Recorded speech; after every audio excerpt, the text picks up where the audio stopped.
2026년 건보료 대개편 대비 당신의 지갑을 지키는 3단계 방어 전략. 2026년 건보료의 판이 바뀐다. 여러분, 지금 가지고 계신 자산 관리 계획 전부 다 바꾸셔야 할지도 모릅니다.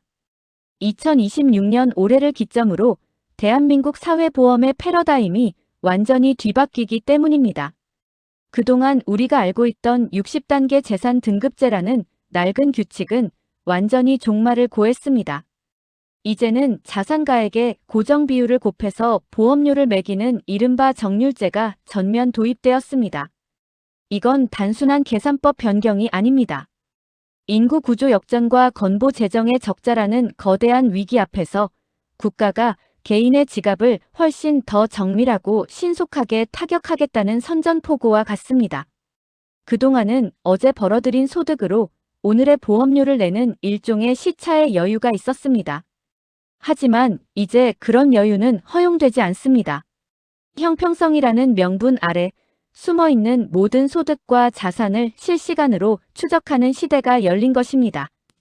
과연 우리의 지갑에 어떤 파괴적인 변화가 찾아오는지 핵심 내용 3가지를 바로 분석해 보겠습니다. 등급제의 종말과 실시간 소득 포착. 이번 개편에서 가장 눈여겨보셔야 할 변화는 지역가입자의 재산 보험료 산정 방식이 정률제로 바뀐 점입니다. 과거 등급제 시절에는 내 재산이 단 1만 원 차이로 구간 경계에 걸리면 보험료가 계단처럼 툭 올라버리는 계단 효과가 있었습니다. 정률제는 재산 가액에 그대로 비율을 곱하기 때문에 서민층의 부담은 미세하게 줄어들 수 있습니다. 하지만 고자산가들에게는 그야말로 공포입니다. 기존에는 재산이 일정 수준을 넘으면 아무리 재산이 많아도 똑같은 상한 점수를 받았지만 이제는 상한선이 무력화되었습니다. 까진 만큼 정비례해서 내는 구조로 바뀌었기 때문에 다주택자나 고가 빌딩 보유자의 건보료는 기존보다 3배 이상 폭증할 수 있습니다. 특히 은퇴자분들이 가장 긴장하셔야 하는 부분은 소득 반영 시차의 단축입니다. 과거에는 소득이 발생하고 건보료에 반영되기까지 약 23개월의 시차가 있었습니다. 소득이 당장 끊겨도 과거에 벌어둔 소득 때문에 억울하게 고지서를 받던 이른바 데드존이 있었던 것이죠. 이제 이 시차가 사라집니다. 국세청 자료와 건보공단 시스템이 실시간으로 연동되어 실시간 정산 체계로 전면 전환됩니다. 노령연금 소득 감액 제도가 완화되면서 소득 509만 원 이하까지는 연금이 깎이지 않게 되었지만 반대로 그만큼의 소득이 실시간으로 포착되어 건보료 산정에 즉각 반영된다는 사실을 반드시 기억하셔야 합니다.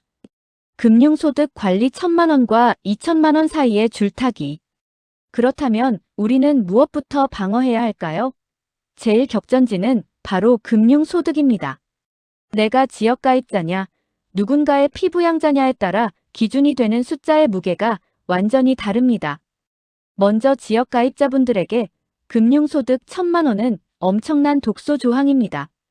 연간 이자와 배당 소득이 1,000만 원을 단 1원이라도 초과하는 순간 초과한 금액이 아니라 금융소득 전액이 보험료 산정 소득에 합산됩니다. 예를 들어볼까요? 4% 금리 예금에 2억 5천만 원을 묶어두어 딱 1,000만 원의 이자가 나왔다면 건보료 추가분은 0원입니다.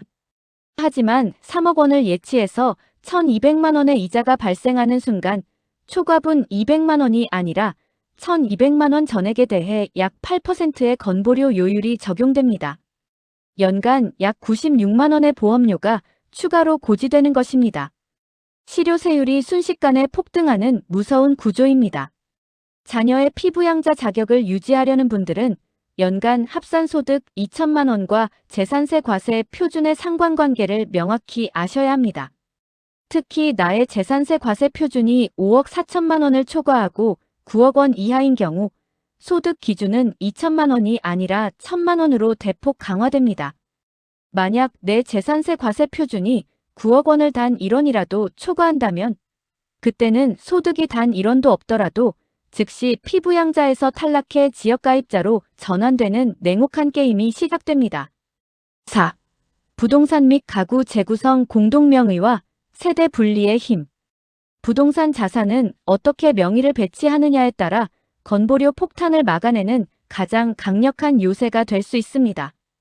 여기서 중요한 공식 하나를 짚고 넘어가겠습니다. 피부양자 자격의 핵심 분수령이 되는 재산세 과세 표준은 토지나 건축물의 경우 시가 표준액의 70%, 주택은 60%를 곱해서 산출됩니다. 이 수치가 5억 4천만 원을 넘느냐 안 넘느냐가 핵심입니다. 여기서 부부 공동명의의 경제학이 빛을 발합니다.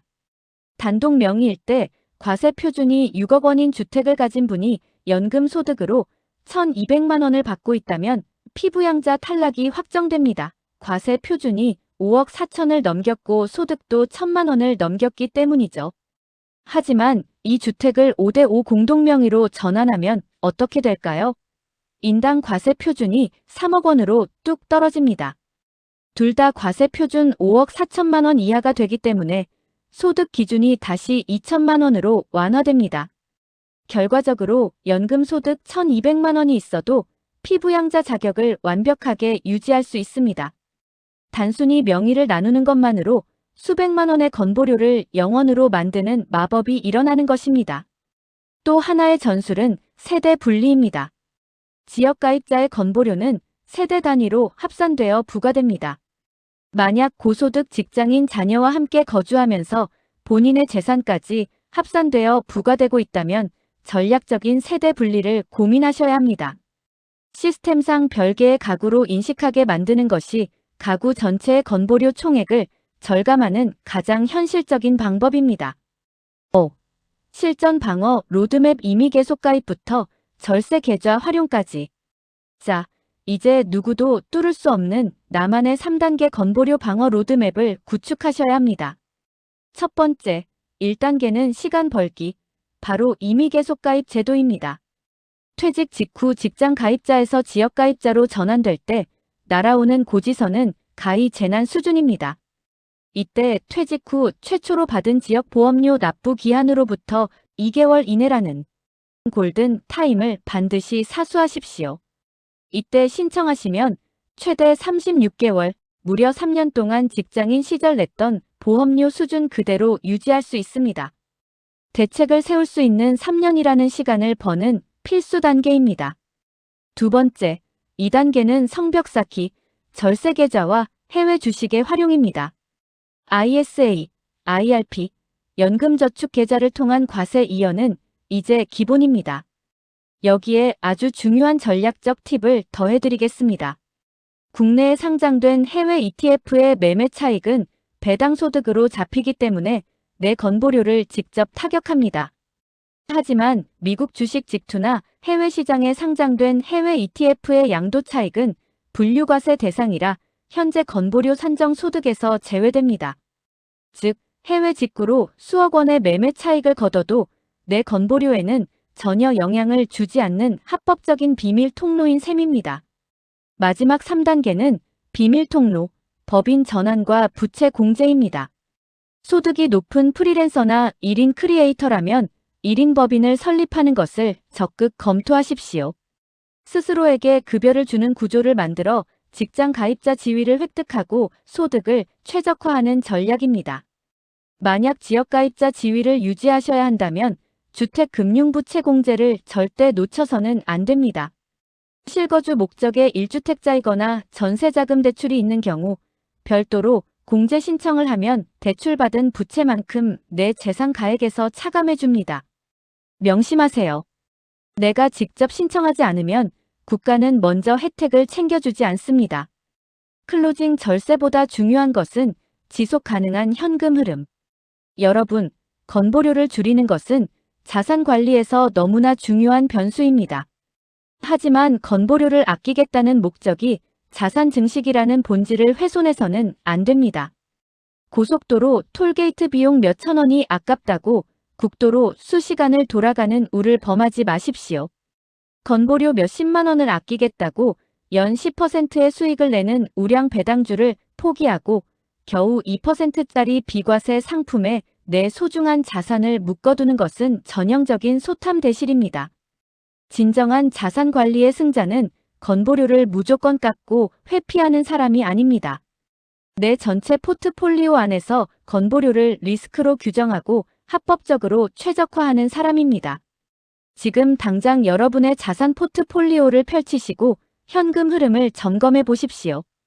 2026년 대개편의 칼날은 이미 우리 지갑 앞에 와 있습니다. 오늘 소개해드린 3단계 전략을 바탕으로 흔들리지 않는 여러분만의 재무 요새를 구축하시기 바랍니다. 오늘 영상이 도움되셨다면 구독과 좋아요 부탁드리고요. 저는 다음 시간에 더 유익하고 날카로운 자산 관리 전략으로 찾아오겠습니다. 감사합니다.